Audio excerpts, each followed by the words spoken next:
오늘 본문을 제대로 이해하기 위해서는 어제 본문과 연결해서 보아야 합니다. 에브라임 산지에 살고 있었던 어떤 레위 사람이 베들레헴에 가서 첩을 맞이하였습니다. 그런데 그 첩이 행음을 하고 남편을 떠나 다시금 베들레헴으로 돌아가 그의 아버지 집에서 4개월 동안 체류하게 됩니다. 이에 레위인은 다시금 그 여자를 데려오기 위해서 하인 1명과 나귀 2마리를 데리고 베들레헴으로 갑니다. 레위인이 오자 그의 아버지는 이를 기뻐하며 3일간 함께 먹고 마시며 지내게 합니다. 그런데 그런 그 일들이 있고 나서 다음날 아침 떠나고자 하는 레위인을 만류하였고 그들은 그곳에서 이틀이나 더 유하게 됩니다.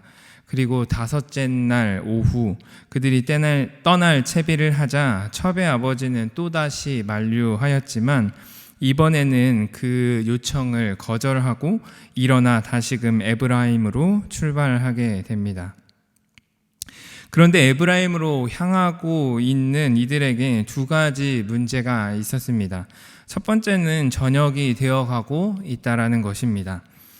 당시에는 여행자들이 해가 지고 여행을 하는 것은 목숨을 걸고 움직이는 것과 마찬가지였습니다.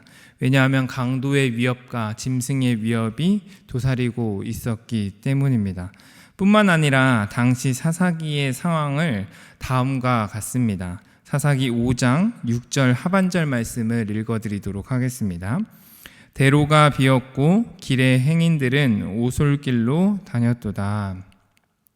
이처럼 혼란스러운 당시 상황에서 여행 자체가 위험하여 길의 행인들은 오솔길로 다니기도 하였다라고 이야기하고 있습니다. 해가 지고 움직인다라는 것은 더 큰 위험에 처해져 있음을 의미한 것입니다. 여기서 2번째 문제가 발생합니다. 베들레헴에서 에브라임으로 향하는 그들이 해가 지려고 하는 즈음에 도착한 곳이 바로 여부스였습니다. 여부스는 저희가 잘 알고 있는 예루살렘의 옛 지명입니다. 해가 지려고 하는 상황이라 종은 레위인에게 여부스에 들어가서 하룻밤을 지내자고 요청합니다. 그런데 레위인은 그곳이 이스라엘 자손에게 속하지 아니한 이방 사람들의 성읍으로 들어갈 수 없다라고 하며 6km나 더 떨어진 기브아나 라마로 가서 유숙하자라고 하였습니다.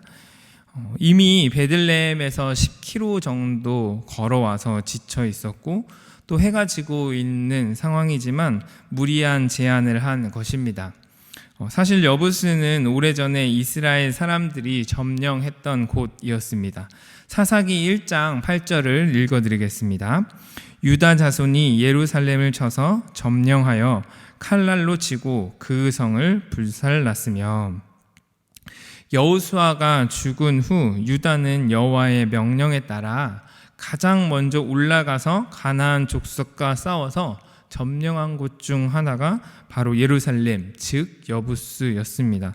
그런데 곧바로 1장 21절에 보면은 베냐민 자손들은 그곳 거민들을 완전히 쫓아냈어야 했는데 제대로 처리하지 않은 모습이 등장합니다. 1장 21절입니다.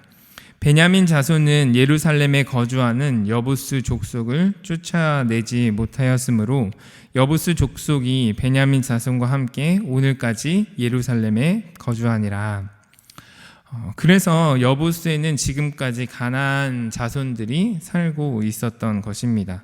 그렇기에 지금 상황과 레위인이 했던 대답으로만 보면 그 레위인은 하나님의 율법을 굉장히 잘 지키는 사람인 것 같습니다. 왜냐하면 이방인들과 함께하는 것은 율법을 어기는 것이 되기 때문입니다. 그렇기에 무리해서라도 이동을 하는 것이 하나님 말씀을 지키는 모습인 것 같이 보일 수 있습니다. 그런데 전후 상황을 보면 이러한 레위인의 모습이 모순이라는 것을 알게 됩니다. 왜냐하면 우선 첫 단추부터 잘못되었습니다. 하나님께서 선택하셔서 거룩한 역할을 담당하는 레위인이 첩을 맞이한 것입니다. 말도 안 되는 일이 생긴 것입니다. 만약 지금 상황으로 보면 목사가 아내 이외에 여자를 둔 것과 같습니다. 그리고 사실 이 여행의 여정 자체가 말이 되지 않는 여정이라는 것입니다. 이러한 상황은 한 문장으로 정리될 수 있습니다. 오늘 본문 1절 상반절 말씀입니다. 이스라엘에 왕이 없었을 그때에. 왕이 없는 상황에 혼란스러움이 계속해서 가중되고 있는 것입니다.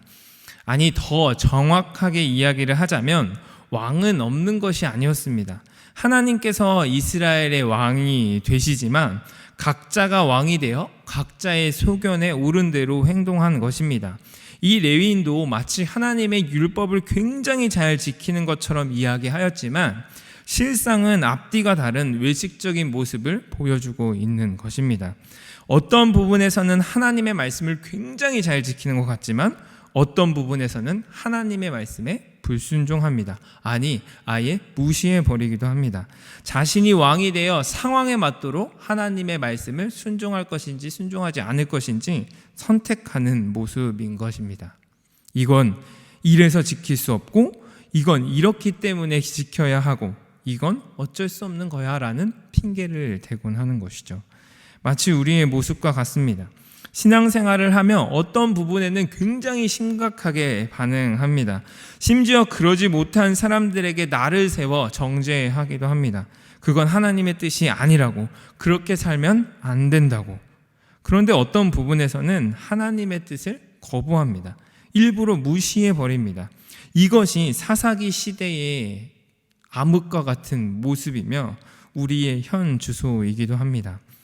결국 우리에게 필요한 것은 내가 왕이 되어 각자의 생각대로 하나님의 말씀을 선택하여 순종하는 것이 아니라 진짜 왕이신 하나님을 의지하며 그분의 말씀에 온전히 순종하는 것입니다. 내가 왕이 되어버리는 순간 모든 것은 혼란으로 빠질 수밖에 없습니다. 온전한 순종이 있는 금광의 성도님들이 되시길 주님의 이름으로 축원합니다.